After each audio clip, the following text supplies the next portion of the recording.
Hello friend, so glad you're here tonight. Get comfortable, pull the covers up, and let the day loosen its grip. There's nowhere else you need to be. Before we begin, a small request. Most of the people listening tonight aren't subscribed. If this channel has ever helped you drift off, take a moment to subscribe and tap the like button on tonight's video.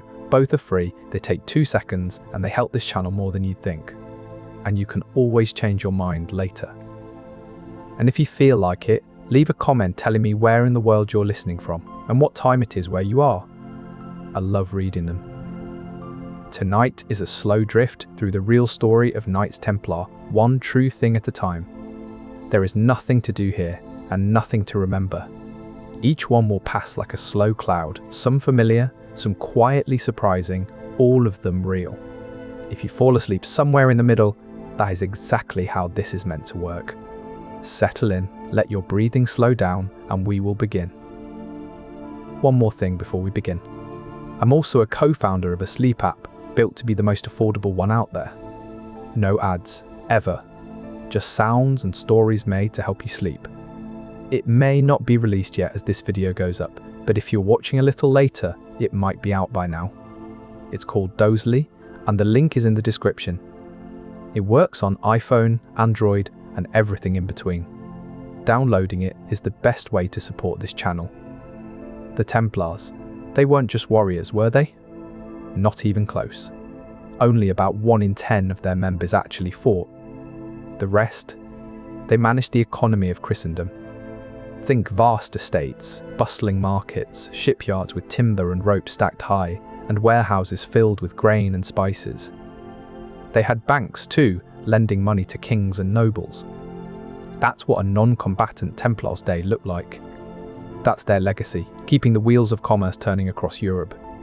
Their network of banks spanned from Jerusalem to Paris, ensuring stable coinage and secure transactions.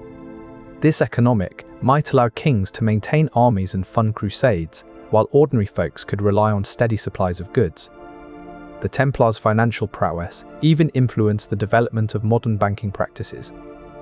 Their innovative banking methods included letters of credit, allowing merchants to travel safely with funds.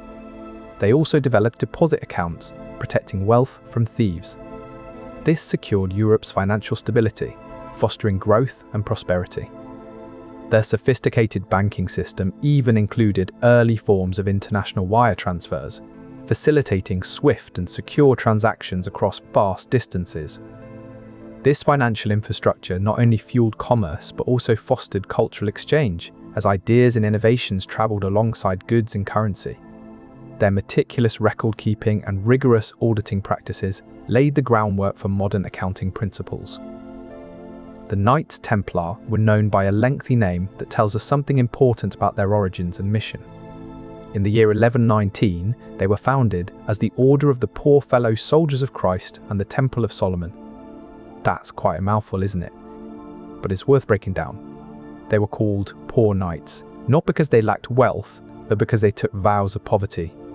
They were soldier knights, dedicated to defending the faith and their order. Their devotion was linked to the Temple of Solomon, a significant symbol in Jerusalem. This name gives us a snapshot into their world. It's a glimpse of the ancient city, the sacred temple, and the knights sworn to protect it. That is a history worth remembering. Their simple white tunics and red crosses were unmistakable, striking a stark contrast to their formidable armor. This uniform symbolized humility amidst valor, echoing their vow of obedience to the church and Pope himself. The knights' mission was not just defense but also spiritual reclamation, reflecting their deep belief in the sanctity of Jerusalem. The Knights Templar were a group of warrior monks who emerged during the time of the Crusades around the 12th century. The Crusades were a series of military campaigns launched by European Christians to reclaim what they considered holy lands in the Middle East. These wars set the stage for the formation of several religious and military orders, with the Knights Templar being one of the most prominent. They fought alongside other knightly orders during these crusades, protecting pilgrims and defending territories captured by Christian forces.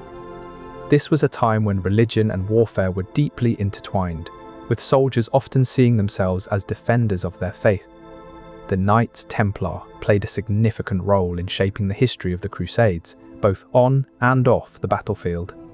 That is a vivid picture of a tumultuous period where faith and military might collided. The Knights Templar were renowned for their military prowess and strict code of conduct. They wore distinctive white mantles with a red cross, symbolizing their devotion to the Christian faith. Their financial acumen and network of commanderies across Europe also made them a formidable force, both on the battlefield and in economic matters. The Knights Templar had a vital role in the Holy Land. Their mission was to defend Christian kingdoms and holy sites from Muslim powers. However, they were accused of contributing to the Crusaders' failures there. This fact is intriguing because it suggests that their efforts may have been flawed or misunderstood. Perhaps their strategies didn't align with those of other Crusaders, leading to conflict instead of unity. Maybe they faced overwhelming odds without enough support. It's a reminder that even well-intentioned efforts can go awry when coordination and understanding are lacking. That is a complex history to unravel. They were disbanded in 1307, their wealth and lands seized. Their secretive rituals and rumoured riches inspired legends still echoing today. Their fall marked the end of an era, leaving a void that no other order could fill. The Templars' innovative use of horse cavalry charges, known as lances forgés, was a game-changer on medieval battlefields. However, their success bred envy among rivals and allies alike. This tension was further fueled by the Temple's growing wealth and autonomy, which challenged existing power structures. You know how sometimes you're trying to get a group project off the ground, but everyone's hesitant until someone with real clout gets behind it? That's what happened at the Council of Troyes in 1129. The Catholic Church, with its massive influence and reach, looked at these knights who had formed an order dedicated to protecting pilgrims travelling to Jerusalem. And they said, yes, this is something we want to support. They granted the Knights Templar significant privileges, like being exempt from taxes, for instance. This wasn't just a nod of approval, it was a big deal. It meant these knights were officially recognised as an important part of the Church's mission. That backing gave them the resources and respect they needed to grow into one of the most powerful orders of their time. That's a pretty big thumbs up from the top. This endorsement allowed the Templars to build fortresses and establish banks across Europe. It meant they could quickly raise armies and mobilise resources, becoming a formidable force in both religious and political spheres. With this support, the Templars not only protected pilgrims, but also played a crucial role in the Crusades, shaping the landscape of medieval Europe. When the Crusaders took Jerusalem in 1099, something interesting happened. A group of men formed a special organisation called the Order to protect pilgrims travelling to that holy city. You know, people back then didn't have GPS or tour guides like we do today. They were on their own, walking long distances through unfamiliar lands. The Order was like their personal bodyguards, making sure they arrived safely at their destination. That's what makes this fact stand out. It shows the deep commitment to safety and support that people had for one another, even in ancient times.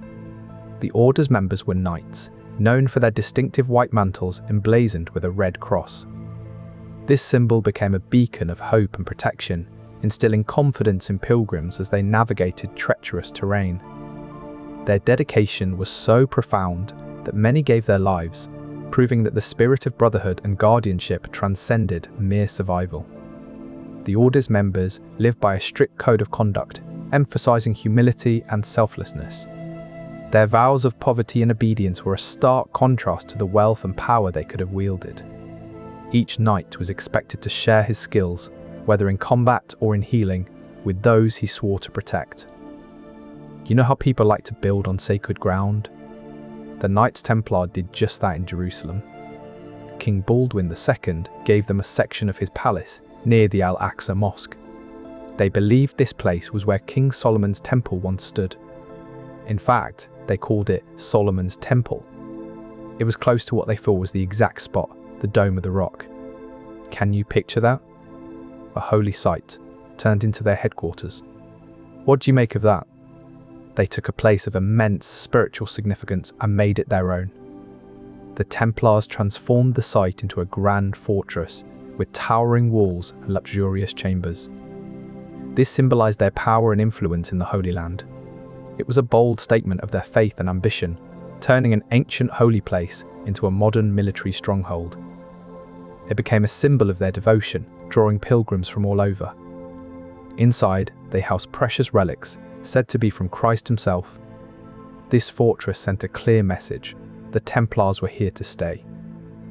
You know how the Crusades were about Christians going to fight in the Holy Land? The Knights Templar came out of that.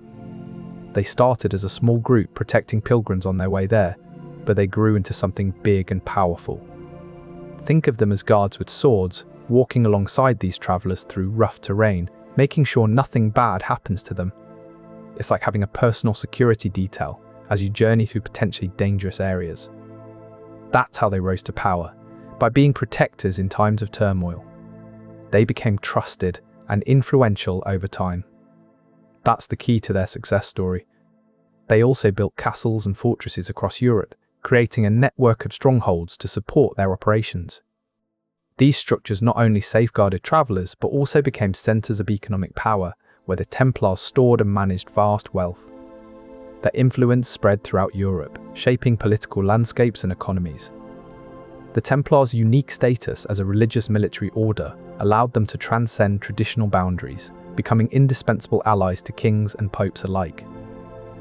You know how sometimes two people can be so in sync that it's like they're one person? That's a bit like the start of the Knights Templar. Hugues de Payens and Godfrey de Saint-Omer, they were the founding members. It's not just that they were there together at the beginning. Look at their seal, 2 knights on 1 horse. Some people think it might be them. They were so close, it was like they shared everything, even a horse in a picture. That's a pretty strong bond to start an order with. Think about it, that kind of trust doesn't come easily. Their seal is a symbol of their unity and shared purpose. It meant they were committed to each other, not just the cause. Their bond was a beacon, drawing others to join them. Together, they laid the groundwork for an order that would become a powerful force in history. Their seal became a sacred emblem, gracing every official document and banner of the order. This unity was so revered that future members would pledge allegiance to their founding spirit. The bond between Hugues and Godfrey set a precedent for loyalty and brotherhood that would define the Knights Templar for centuries to come. The Knights of St. John once ruled parts of Palestine. They built fortresses and towns there, but they were forced out by the Saracens. The Knights Templar came later, after them. It's like when someone builds a house, then someone else comes along and takes it over, changes things around. You can see remnants of both groups on Rhodes, an island with lots of history. There are ruins left behind by the Knights of St. John and the Templars too. It's interesting how one group can leave their mark, then another comes along and does the same. What does that tell us? That time passes, things change hands, but some signs remain. Their fortresses were built with massive stone blocks, a symbol of their might and permanence. They brought Christianity to the region, building churches and monasteries that still stand today. The Knights' rule left a lasting impact on local culture and customs, echoing through generations. Their fortress's defensive architecture was ahead of their time, designed to withstand sieges and protect pilgrims. These structures became a beacon of hope for those seeking sanctuary. The Knights' influence also stretched to maritime power, as they controlled the Mediterranean seas, shaping trade routes and challenging piracy. In 1136, a man named Hugues de Payens died. He was born almost 70 years earlier, in September of 1070. During his lifetime, he was honoured by the King of Palestine with an accolade, a form of recognition or reward. It's not clear exactly what this honour entailed, but we do know that de Payens is linked to a mysterious relic from his time. This relic has remained unexplained throughout history, adding a layer of intrigue to his life and accomplishments. What makes this fact interesting is the sense of mystery and accomplishment it carries. It leaves us with questions about what he did to deserve such recognition and what secrets the relic might hold. That is a long time ago for an honour that remains shrouded in mystery. This relic, said to be a fragment of ancient parchment, was found among his belongings after his death. It bore symbols that scholars have yet to decode. The king's recognition of de Payens might have stemmed from his role in protecting secret knowledge, adding another layer to the enigma surrounding him. In the 12th century, the Knights Templar chose a remarkable place for their headquarters. They set up shop right next to the Dome of the Rock in Jerusalem, specifically at the Al-Aqsa Mosque. This wasn't just any building, it was one of the most significant sites in Islam, with a history that stretched back centuries. By doing this, the Templars were literally placing themselves in the heart of a culture and faith different from their own. It must have been an interesting sight, these Christian knights working alongside local people in a place steeped in so much religious and cultural heritage. That's quite a powerful statement about the complexities of history. This coexistence allowed the Templars to learn from and incorporate local knowledge into their practices. The choice also sent a message of religious tolerance, showing that even in times of conflict, collaboration was possible. This proximity to different beliefs encouraged mutual respect and understanding between the knights and the locals they worked with. The Templars' choice of location fostered a unique blend of architectural styles, with Islamic motifs seamlessly integrated into their fortifications. This symbolized not just tolerance, but also a desire to preserve the rich heritage they found around them. The true thing here is that the Templars had a secret meaning behind their white mantle with red cross. Was it about being poor? Companionship with Christ? Or something more controversial? The mantle was simple, just a plain white cloak with a bold red cross on the front. It could signify humility and devotion to Christ, but some whisper it had a darker side. Could it be a mark of secrecy, hiding something the Templars wanted to keep quiet? That's something to ponder. What to make of it is that there might be more than meets the eye with the Templars' white mantle. The red cross on their white mantle was a symbol of martyrdom, a constant reminder of their willingness to die for their beliefs. It also marked them as warriors, setting them apart from other monks who wore different colours and patterns. The Templars' distinctive dress code was crucial in establishing their identity and mission, uniting them under a single banner amidst the complexities of medieval Europe. The Templars' red cross was stitched with such precision that it became a badge of honour. It signified their elite status, as only those proven in battle could wear it. The cross was also a rallying point, guiding crusaders through chaotic battles, instilling fear in enemies who recognized the insignia of these formidable warriors. Bernard of Clairvaux, a wise man in his time, wrote something special for the Knights Templar. It was a kind of guidebook, helping them understand their purpose and role better. This wasn't just any writing, it held real weight and meaning for the knights. Bernard was a trusted voice, and what he said mattered to those who followed his words.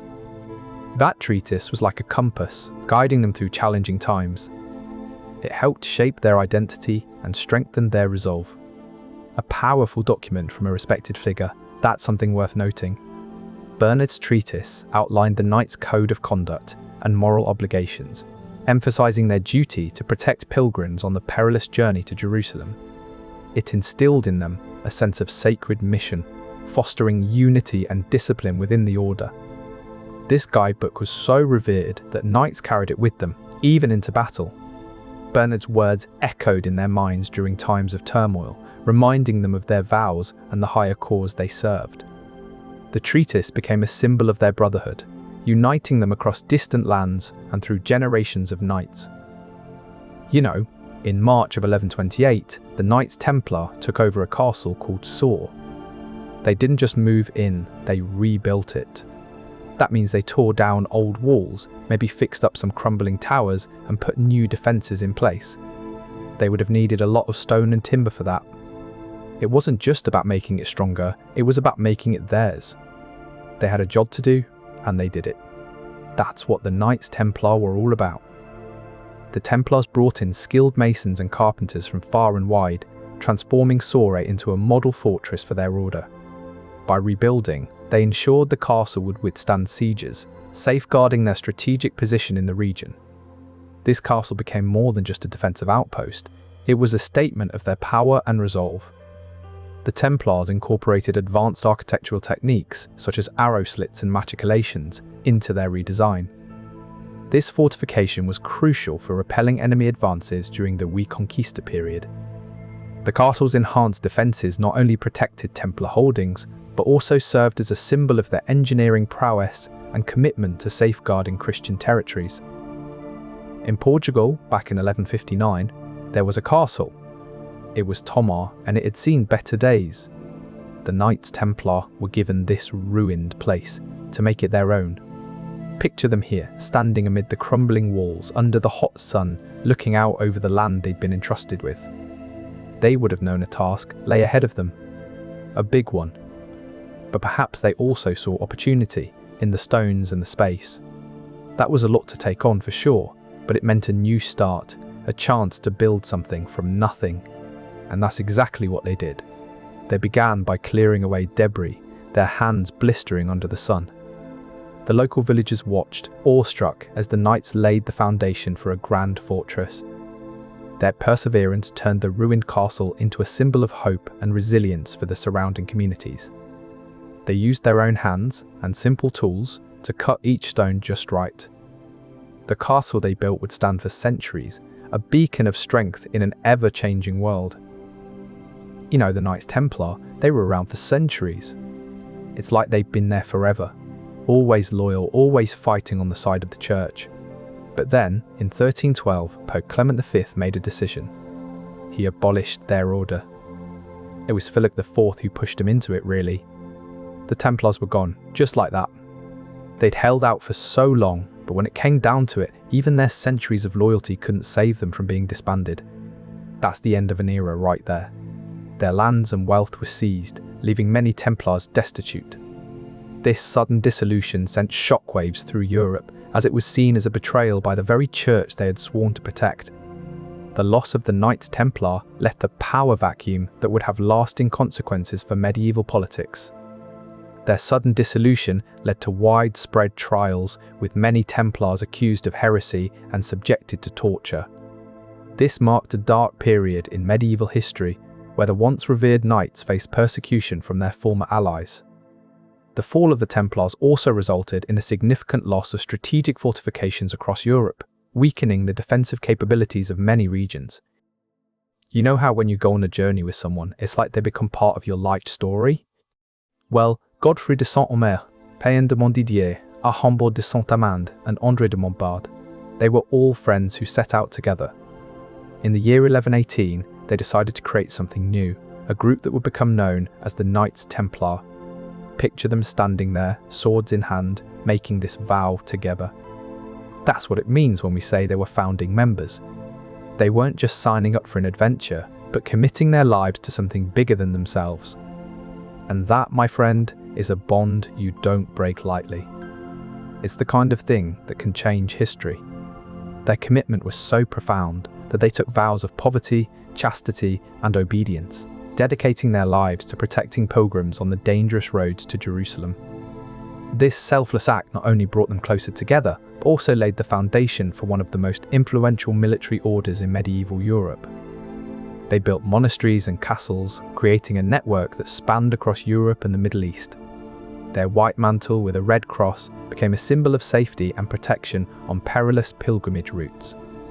This commitment transformed ordinary men into legendary figures, inspiring stories and songs that have lasted for centuries. In 1258, during the Battle of Hattin, a significant event unfolded for the Knights Templar. They played a key role in this battle, but they faced a formidable enemy, the Mamluks. The Mamluks were skilled warriors, and despite the knights' renowned bravery, they couldn't withstand their assault. This defeat marked a significant decline for the Templars. It was a turning point where their strength began to wane, leaving them in a precarious position. That is the reality of war. Sometimes, even the mightiest fall. The Mamluks' victory showcased their superior tactics and discipline, a stark contrast to the Templars' reliance on brute force. This defeat also led to the loss of many key fortresses, weakening the Templars' hold over the Holy Land.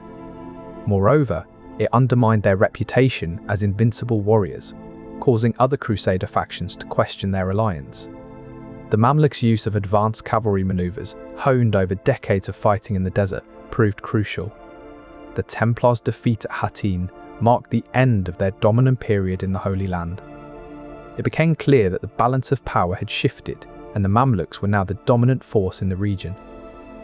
You know, the marshal was basically the army's quartermaster. He handled everything they needed for battle, weapons, armor, even horses. It's like being in charge of a whole warehouse full of gear. But it wasn't just about keeping inventory, he had to make sure everything was ready at all times. That means maintaining the horses, sharpening swords, fixing shields. It's a lot of work, but someone has to do it if you want to be battle ready. That is what it takes to keep an army prepared. And he had to ensure every soldier was properly equipped, from the highest ranking knight to the lowliest footman. This role demanded not just logistical prowess, but also a deep understanding of each piece of equipment's importance in combat. The marshal also oversaw the forging and acquisition of new weapons, ensuring that the army's arsenal stayed up to date with the latest advancements. His meticulous care meant that soldiers could rely on their gear even in the harshest conditions. This preparedness often decided the outcome of battles, making the marshal's role critical for victory.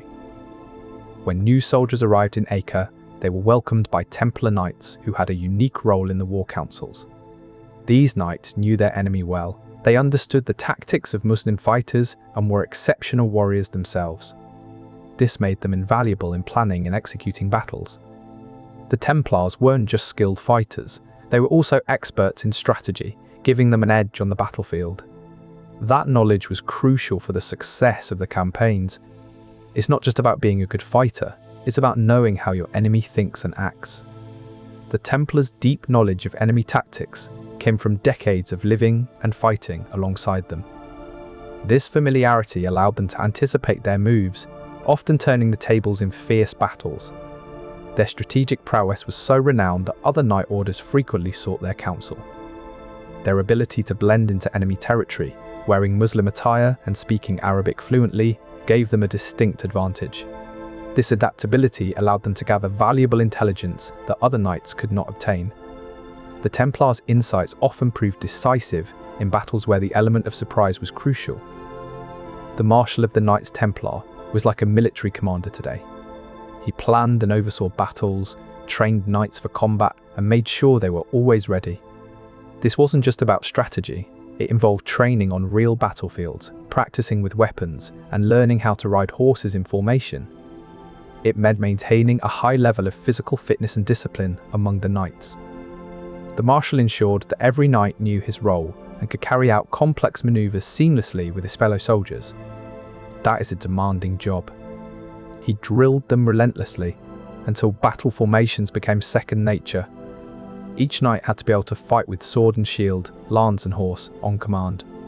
This rigorous training was vital for survival in the heat of battle.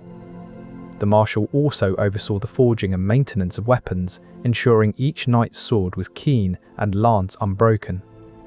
Knights trained in all weather conditions, building endurance to withstand long battles under harsh sun or pouring rain. The Marshal's role was crucial, as a single poorly trained knight could jeopardize the entire formation. So, each fortress and territory had its own commander, right? The person in charge of that particular place. They were like the generals of their own little army, overseeing everything within their walls. Think about it. They'd have to manage supplies coming in, keep an eye on the soldiers, make sure the defences were up to date. It was a lot of responsibility on one person. And then you had preceptors, managing smaller groups of knights.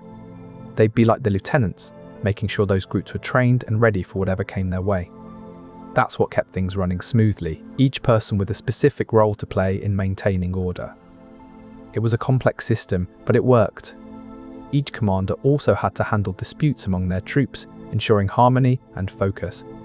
The preceptors would drill their knights relentlessly, building muscle memory for battle. This structure ensured no detail was overlooked, keeping every fortress prepared for any threat. This structure also meant that each commander had intimate knowledge of their fortress's layout, knowing every nook and cranny for potential defense strategies. The preceptors' training sessions often included live combat simulations, honing the knight's reflexes under real-world pressures. In 1310, 54 members of the Knights Templar were burned alive. This wasn't about any one crime they committed or even a specific accusation. It was a tactic, a brutal means to an end. The fire, the smoke, the screams, they were all intended as a warning. A message sent not just to those 54 men, but to every remaining Templar. Confess now, or this could be you next. burned alive. That's not justice, it's intimidation. Harassment on a scale that's hard to comprehend. Their charred remains were left in the public square for all to see. It was a clear signal that resistance would not be tolerated, and fear spread like wildfire among the survivors. This grim spectacle marked the beginning of the end for the Templars, as many chose confession over execution. Many Templars crumbled under such pressure, confessing to fabricated crimes just to save their lives. The once proud order's unity began to unravel as fear and mistrust spread among its members. This grim tactic was a chilling reminder that even the mighty could be reduced to ashes in a moment of weakness. In 1177, there was a battle that mattered to the Templars called Crusade. It's a significant moment because these knights were part of something bigger than themselves. You picture them in their heavy armor, the sun beating down as they face off against an opposing force. The physicality of it is intense, the weight of their swords, the heat of the day, the sweat pouring from their bodies. This wasn't just a skirmish, it was a defining moment for them. That is what makes Crusade notable in the history of the Templars. Amidst the chaos, their leader, a seasoned warrior, rallied them with a cry that echoed through the battlefield. This victory would cement their legacy and shape their future campaigns. The enemy, though numerically superior, was overwhelmed by the Templars' ferocity and tactical prowess, leaving a lasting impact on the region. The Templars' discipline and training were on full display, their formations held strong despite the heat. This victory asserted their influence over the region, becoming a beacon of hope for allies and a warning to potential foes. In the year 1095, a Byzantine emperor named Alexius Comnenus sent a message to Pope Urban II. He was asking for help, military assistance to be exact. The emperor's land was under threat, and he needed more soldiers than he could muster on his own. This wasn't just a simple request, it came from an empire known for its strategic location and cultural significance. You can picture the journey of this message, carried by a trusted messenger, traveling through vast territories to reach the Pope in Piacenza. It's a reminder of how empires once relied on such communications to maintain their defenses. That is a significant moment in history, showing the interdependence of powerful leaders even centuries ago. This message marked the beginning of what would later be known as the First Crusade, igniting a centuries-long conflict between East and West. The Pope's response was swift and dramatic, calling for an armed pilgrimage to free the Holy Land from Muslim control, reshaping European politics and religious fervor forever. Alexius's plea was not simply for military might, but also for legitimacy. His appeal to the Pope sought divine sanction for his rule, linking the temporal with the spiritual. This alliance between throne and altar symbolized a unity that transcended mere politics, embodying the medieval ideal of a harmonious Christian world under divine guidance. Do you know what Hugues de Payens did? He was there when Jerusalem was taken in the First Crusade. Think about that, a holy city captured after years of fighting. You can picture him standing there amidst all that stone and dust. It's not just about the battle, it's about what happens next. After the capture, he returns to France, but this is no ordinary journey home. This is a man who has seen the heart of the conflict, and now he brings back stories, experiences, perhaps even a different way of thinking. Fast forward a few years, and we find him tasked with protecting Christian pilgrims making their way to Jerusalem. It's like a cycle, from witnessing the capture to safeguarding those who want to visit the very place he helped seize. So, what do you make of this? It's a journey that shapes history. This journey isn't just about the physical path, it's also a spiritual odyssey. Hugues de Payens brings back a profound understanding of the holy sites he has witnessed, transforming his perspective on faith and duty. His experiences shape not only his personal beliefs, but also the foundations of the order he helps establish, dedicated to protecting pilgrims and preserving these sacred places. The Knights Templar was a truly pan-European group. Members came from all corners of Europe and beyond. It wasn't just French or English knights, but also Germans, Spaniards, Italians, and even some from the Holy Land. Picture a grand meeting where you hear accents and languages blending together: Latin, French, German, Spanish, and more. The organization was a tapestry of diverse cultures, bound by their shared devotion to their cause. That is the strength of unity in diversity. This multilingual environment facilitated smoother communication and cooperation across borders. Their diverse backgrounds brought varied skills and perspectives to the table, enhancing their resilience and adaptability. Such inclusivity fostered a deeper understanding and respect among members, forging stronger bonds that transcended national boundaries. This rich multiculturalism meant they could leverage local knowledge and networks across Europe, making their operations more effective. The language barriers were bridged by common rituals and symbols, creating a shared identity that transcended individual origins. This diversity also meant they had access to diverse military tactics and strategies, making them formidable on the battlefield. The rule of the Knights Templar was their founding document, a set of laws and guidelines that governed their actions and beliefs. It's been around for centuries, but only recently have scholars taken the time to translate it into English. That means, for a long time, we couldn't really understand how they operated day to day. We had glimpses, snippets, but nothing comprehensive. Now, with this translation, we can finally see the full picture of their lives and practices. That's a significant window into history. This rulebook covered everything from battle tactics to spiritual rituals, giving us an unprecedented look at their disciplined lifestyle. It revealed their strict hierarchy and daily routines, shedding light on the rigorous training knights underwent. These insights challenge many previous assumptions about medieval life. The rulebook also outlined their economic system, including how they handled donations and managed properties. This meticulous documentation reveals their efficiency in resource allocation, reflecting a well-organized financial structure. Additionally, it offered insights into their communication strategies, showing how they maintained order and discipline through written commands and standardized protocols. The word Templar comes from Old English, specifically from the word temple. That was taken from Latin, where they said templum. You know what a temple is, right? A building for worship. So it's kind of fitting that the Templars, who were knights and protectors, got their name from something so sacred.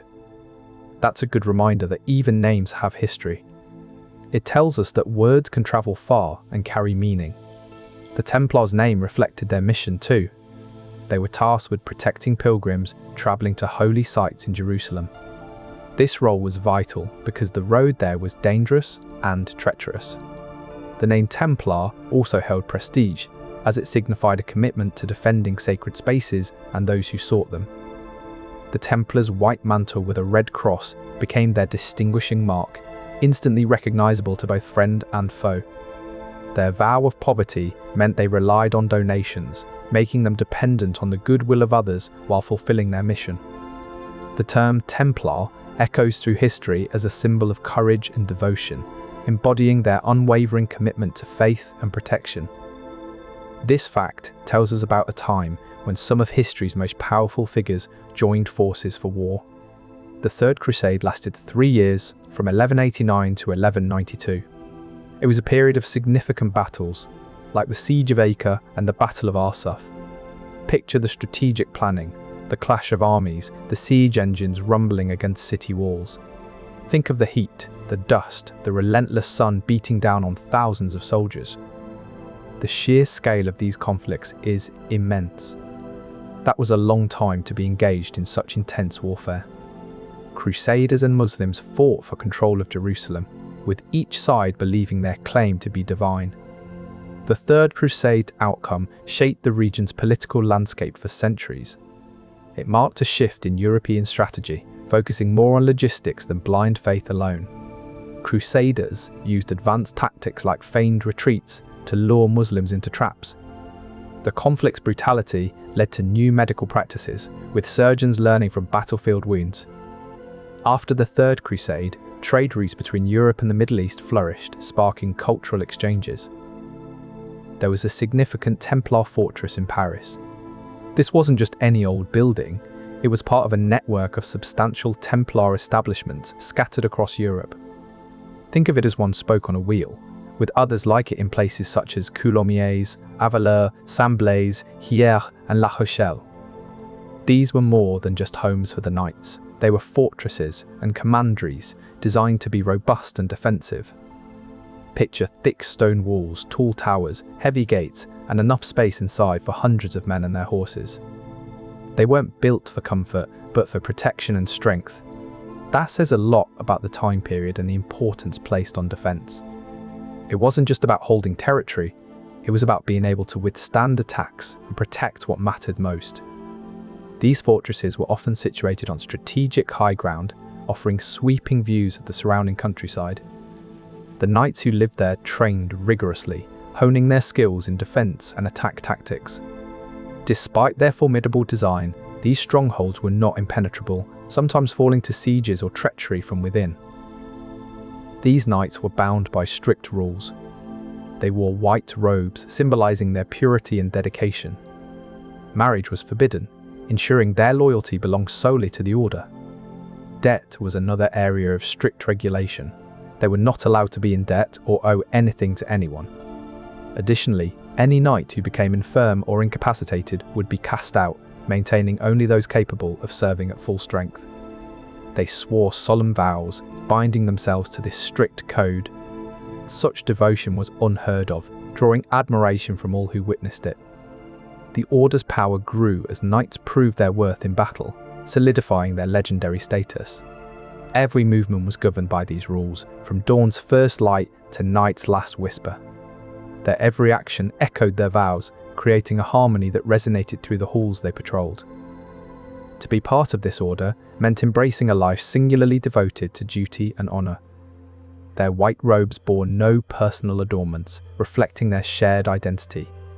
This rigid conformity instilled unity and obedience, making them a formidable force on the battlefield. A Knight Templar could have 2 horses at their disposal. Think about it, one for everyday tasks and another for battle or long journeys. This isn't just about owning multiple horses, but about the logistics involved. They would need enough space to stable these animals, enough food to feed them, and enough hands to care for them.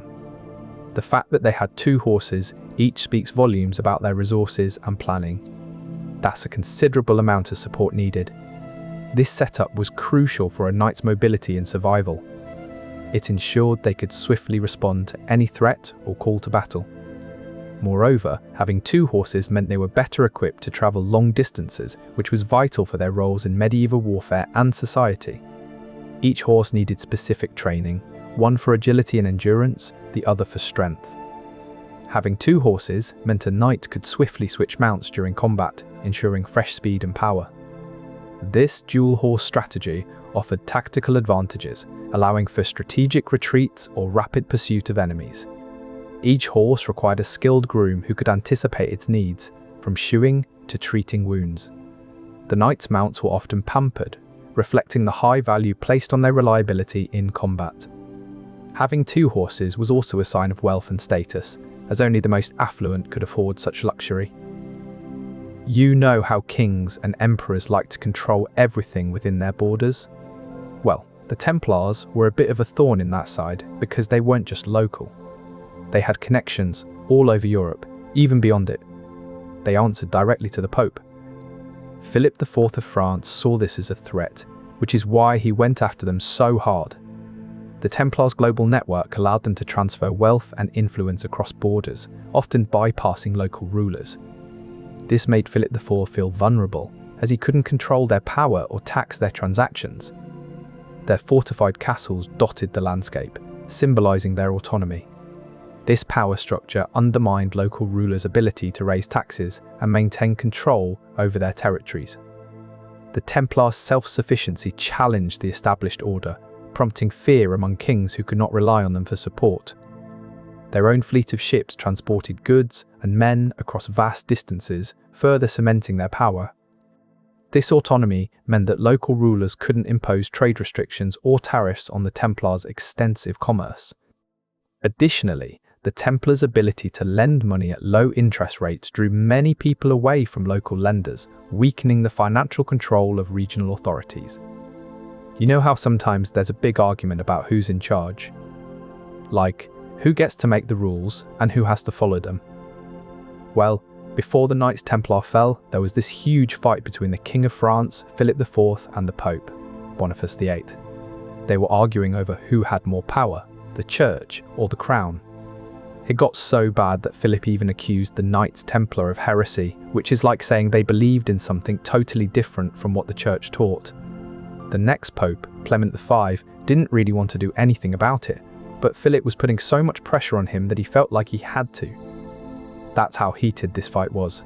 It even involved one of the most powerful orders in the land. What a mess.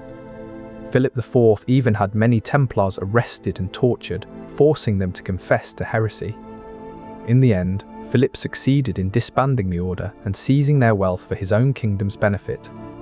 The Templars' wealth was immense, gained from their role in protecting pilgrims to Jerusalem. Their vast network of properties and holdings made them a target for Philip's greed. The Church's loss of the Templars weakened its influence over European monarchies, marking a significant shift towards secular power. You know how the Pope can influence things? Well, Honorius II did just that for the Knights Templar. He gave them this special endorsement, like a stamp of approval, allowing them to wear these distinctive white mantles with a red cross. Think about it. In those days, you needed permission for everything. This wasn't just any old outfit they were wearing. It was a symbol, a badge of honor that said, these guys are legit. They were established to keep pilgrims safe on their way to Jerusalem. They didn't do it for profit. Everything they raised went straight to charity. That cross on their mantle wasn't just a piece of cloth, it was a sign that carried real weight in the world back then. It meant something important was happening. That is a significant endorsement. The white mantles and red cross were more than just a uniform. They signified protection, trust, and courage in the face of danger. It meant the pilgrims could travel with confidence, knowing they had the backing of the church, the Knights Templar by their side. In 1139, a powerful letter from the Pope, called a papal bull, strengthened the Templars' grip on power and influence. This wasn't just words on paper. It was like giving them a golden seal of approval, making them more respected and trusted across Europe. Kings and nobles saw this group as having divine backing, which meant they could rally more support and resources to their cause. It was like giving them an invisible shield that no one dared challenge. That was a smart move for the Templars. It solidified their position and let them grow even stronger. This letter also exempted them from local taxes and laws, allowing them to operate freely. It granted them exclusive rights to collect tithes, further swelling their coffers. This divine endorsement gave the Templars unprecedented autonomy in a time when power was tightly controlled by kings and clergy. This exemption allowed them to build grand castles and fortifications, becoming a military force to be reckoned with. It also meant that they could operate as bankers, lending money to kings and nobles, further entwining themselves in the political fabric of Europe. On October 13, 1307, something truly severe happened. The Knights Templar, a powerful and secretive order of crusading monks, were arrested en masse in France. This wasn't just a handful of people.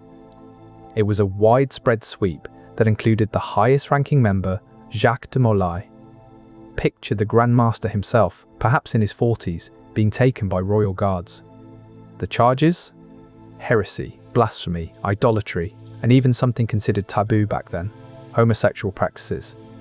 The Templars were also accused of financial corruption, possibly skimming funds from their vast resources. It was a shocking blow to the order, which had been around for nearly 2 centuries. That day marked the beginning of the end for the Knights Templar. The Templars were tortured into confessions, many recanting under duress.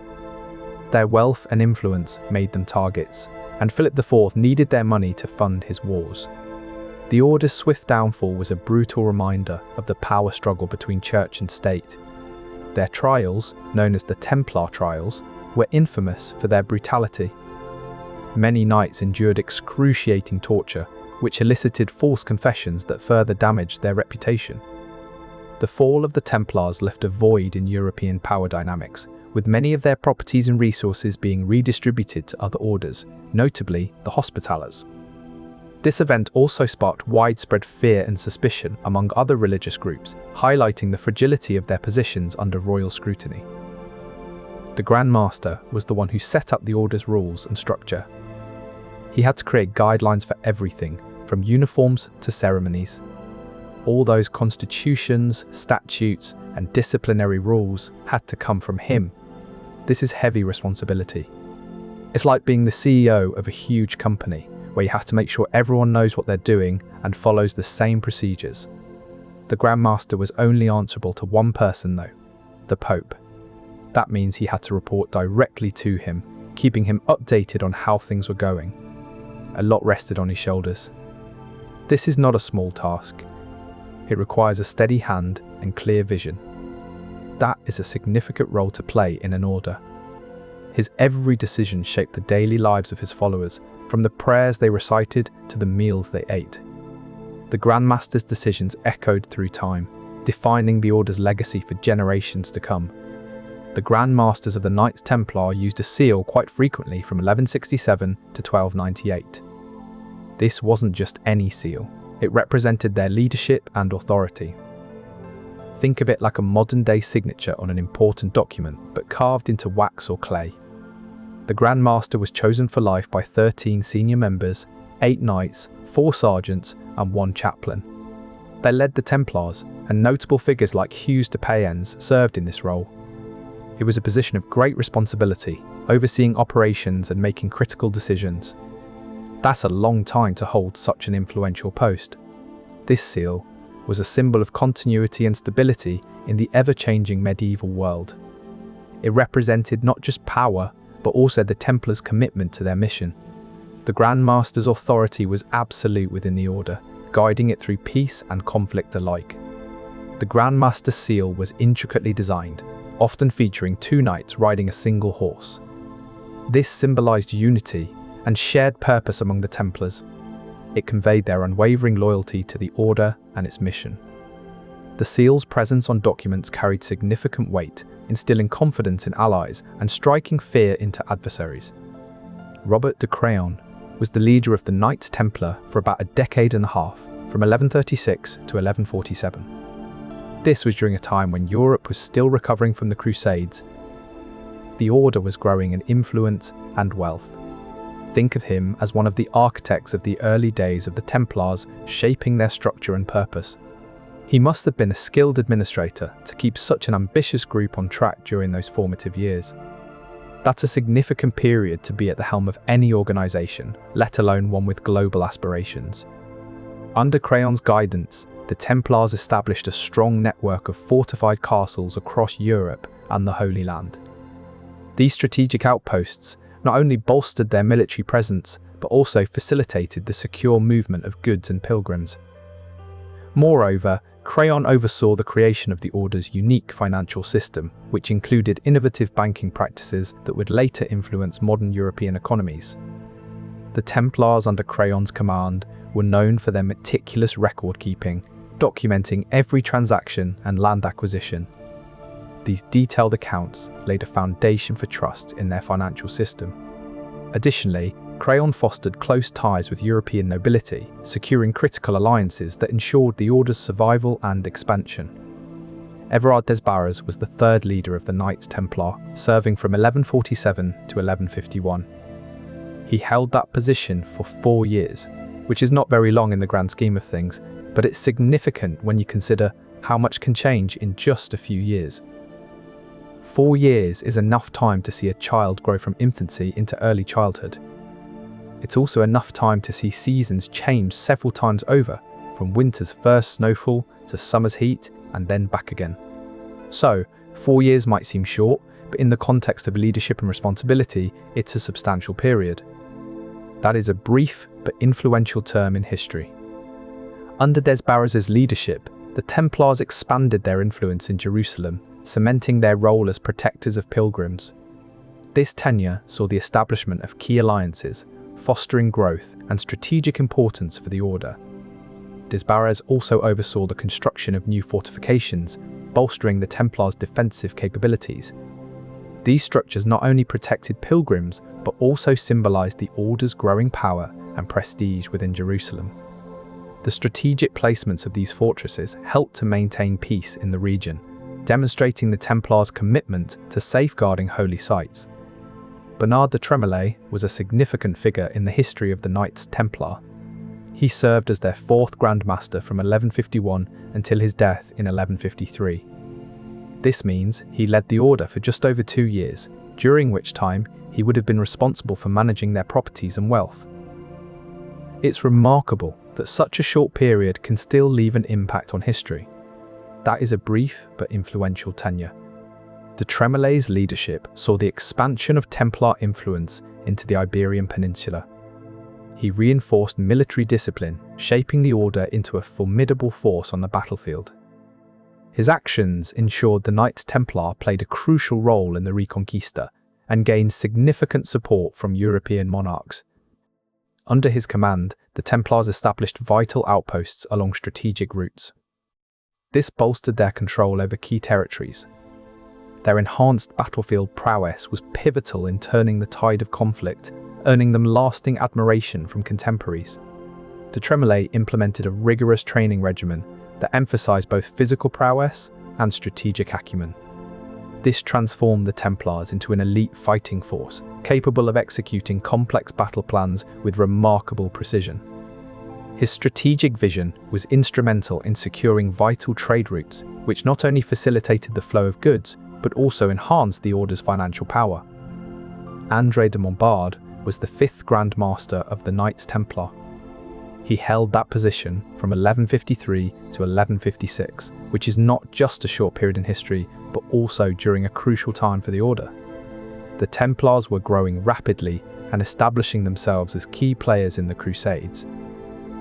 De Montbard's leadership would have been vital in shaping the order's strategies and alliances. That role, even though brief, has lasting significance. It shows that even in just a few years, a leader can make significant changes and guide an organization through important phases. Under his guidance, the Templars expanded their financial operations and strengthened their military presence. This growth laid the foundation for their future power and influence in medieval Europe. Under de Montbard's leadership, the Templars began to acquire vast estates in Europe. These holdings provided both financial stability and strategic bases for their operations. Additionally, he established new branches of the order, further expanding their reach and influence across the continent. Under his guidance, the Templars began to forge strategic alliances with European nobility. This strengthened their political clout and ensured continued support. Additionally, he implemented stricter training regimens to enhance their combat skills and discipline. The last Grand Master of the Knights Templar, Jacques de Molay, was burned at the stake. That means he was tied to a wooden post and surrounded by kindling. They lit the fire at his feet and it climbed upwards. The heat must have been intense, unbearable. It would have taken time for him to succumb to the flames. This wasn't quick, it was a brutal end. That is a grim fate. His final defiant words are said to have cursed his persecutors, marking him as a symbol of resistance against injustice. This public spectacle was designed to strike fear into the hearts of any who dared challenge the establishment's power. The Templars' wealth was said to be immense, but much of it vanished with their fall. The fire not only consumed de Molay, but also extinguished his order's legacy in a dramatic fashion. The Templars' fall marked a turning point in medieval Europe, shaking the foundation of the Catholic Church's power. Their order's sudden demise sparked whispers of conspiracy and cover-ups, leaving many to question the true motives behind their downfall. The spectacle of de Molay's execution served as a stark reminder that even those once revered could face swift and merciless punishment from the establishment they once served. You know how some people get wealthy, but they're still accountable to their bosses? Not the Templars. They got so rich that practically no one could tell them what to do except for the Pope. They had power and wealth, answering to almost nobody but him. That's a lot of freedom for any group. The Templars built their own castles and fortresses, becoming a state within a state. They established banks, lending money to kings and rulers across Europe. Their wealth and influence were so immense that they could dictate terms, shaping history from the shadows. The Templars even minted their own coins, further solidifying their independent status. This financial might allowed them to fund massive military campaigns and provide aid during crises. Their wealth was not just a symbol of power, but a tool that shaped alliances and conflicts across the medieval world. Yet their vast wealth wasn't just for show. It funded their extensive network of trading posts, ensuring a constant flow of goods and information across continents. This financial muscle gave them unprecedented control over trade routes, making them indispensable to the medieval economy. By the end of the Middle Ages, the Knights Templar had amassed wealth and power that rivaled entire medieval kingdoms. They were like a tiny country within a country. Picture vast estates, grand castles, countless villages all under their control. They could raise armies, build fleets, even mint their own coins. It was as if they had carved out their own little empire within the larger one. That kind of power doesn't just happen overnight. It takes generations of careful planning and strategic acquisitions. But that's what makes this fact so striking. A group of knights started small and ended up with an influence that could shake kingdoms. Yet, they remained outside the feudal system, answering only to the Pope. Their wealth was not merely material, but also spiritual, with relics like the Holy Grail in their possession. This financial and religious power made them both revered and feared. Their secretive rituals and oaths bound them together, fostering an aura of mystery. This autonomy allowed them to act swiftly in times of crisis, responding with military precision when other forces were slow or divided. Their economic might attracted talented craftsmen, scholars, and artists, creating vibrant cultural hubs within their territories. And that is where we will leave Knights Templar for tonight. The facts will still be true tomorrow, and this video will still be here whenever you need it. If you are still awake, and you would like to keep drifting through history, there will be another quiet video waiting for you on the screen when this one ends. And if these slow evenings help you rest, you might like to subscribe, or leave a soft comment, or share the video with someone who could use a gentler night. There is no hurry and nothing you have to do. For now, you can let all of it go. You do not need to hold on to any of the names, or the places, or the numbers. None of it will be waiting for you in the morning. Let your shoulders drop. Let your jaw unclench. Let your breathing slow down and settle into its own quiet rhythm. Sleep well and good night.